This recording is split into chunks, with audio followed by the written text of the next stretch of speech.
What's up, party people, and welcome back to another episode of NYC Foodways, your weekly food and culture discussion from the cultural capital of the world. My name is John, and this week's episode is dedicated to the life and legacy of Camilo Cienfuegos, whose last name means 100 fires, and who died in a mysterious plane crash, likely because he was just a little bit too revolutionary for the Cuban Revolution. Do you go all in, or do you hold something in reserve? Are you looking at what is in front of you, or what is off to the side? Do your thoughts frequently drift to the sea and what you think of as the other fish it contains? Before I turned my life around, I was never happy with what I had, never content with just one option, never willing to commit fully in and to the situation I was in. This is the ultimate scarcity mentality, having much but needing more. I want to put this on record permanently. In my previous negativity-filled life, my interactions with women, more than any other negative behavior patterns I engaged in, were my greatest source of pain and karmic debt. This also means, now that the pain is gone and the debts are cleared, that these interactions granted me my most powerful lessons learned, as I will never engage in that same behavior again, and I can finally, here and everywhere, hope to ward off others from making the same mistakes. My first job upon returning to New York after many years of living elsewhere was to run sourcing and operations for a community-supported agriculture business in Brooklyn. While definitely lacking in some areas, the job allowed me to establish a toehold in my field in a city where working in local food is a hotly contested prospect. Okay, maybe the job was more than lacking in some areas. To be frank, it sported some of the worst examples of workplace exploitation I have ever seen, but I did not do myself any favors during my time there. I was living a life outside of work based on selfishness and taking, so I brought that same negativity into my job. I was perpetually at odds with something at work, perpetually frustrated with the coworker, perpetually externalizing the poor feelings I had inside, and thereby perpetually bringing down those around me in the workplace. My work ethic was good to an extent. I never took any days off and I was never late. But while working, I was terribly ungrateful in thought, energy, and action, and this bled into everything I did. All that occurs between people in this life is a relationship, and in the relationship I had with this job, as in all relationships I'd been in before I finally started showing up for my life, I was simply not committed. I wasn't getting exactly what my fat, lazy, selfish, lying ass wanted from this particular relationship, so f*** it, I'll just take what I want in return. I'll act how I want in return. I'll do what I want in return. This job needs me, right? It's fully committed to me, right? Why should I be committed to it? I knew I played an integral part in its operation, so I felt empowered to take it easy whenever I felt like it. With some frequency, I actually used to leave work in the early afternoon to catch a double feature at the Metrograph. Painfully, it had always been the same with my romantic engagements. I wasn't getting exactly what my fat, lazy, selfish, lying ass wanted from this particular girlfriend, so f*** it. I'll just take what I want in return. I'll act how I want in return. I'll do what I want in return. This person needs me, right? They're fully committed to me, right? Why should I be committed in return? This is low-level behavior, and holy just recounting the way I used to approach relationships. Yes, this is how I did it with everyone. Makes me sick. Though this is not a valid excuse for the way I behaved, part of the problem is societal. This society's addiction to comfort and the live your best life ideology emphasizes the maximum amount of everything, namely what normal people call experiences, with minimal focus on commitment to anything or anyone, most certainly not the well-being of oneself. Paradoxically, and I am most certainly speaking here from experience, pun intended, it often requires experiencing the maximum amount of everything to finally realize that none of it does anything for us for any appreciable amount of time.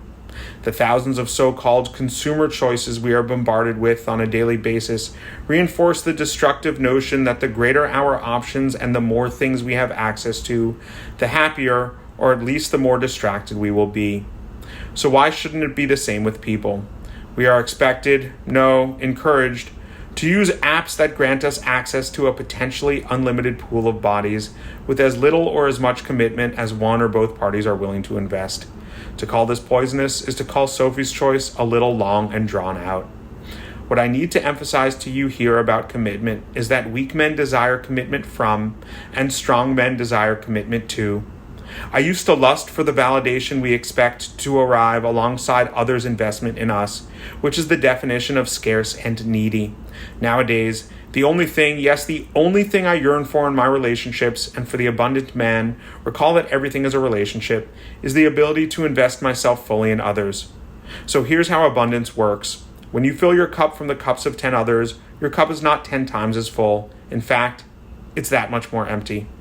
There, emptiness. That's the feeling one has after using someone for what they have, instead of creating a bond with them.